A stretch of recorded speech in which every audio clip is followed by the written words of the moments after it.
Hey guys, in this video I will tell you how to deactivate Facebook account on your Android phone. The first step is to open Facebook and then head over to these three lines on the top right corner of the screen. Click on these lines and then scroll down and click on settings and privacy.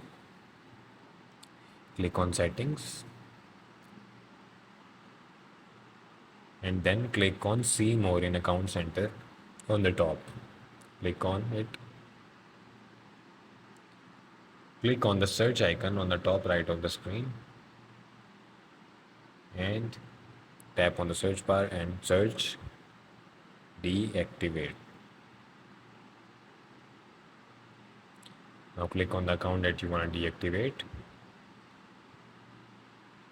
As you can see, the option has been selected, deactivate account. Click on continue and click on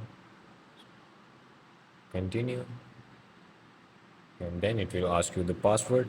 If you fill out the password and click on continue, it will deactivate your account. So thanks for watching. Leave a like, comment and subscribe to the channel.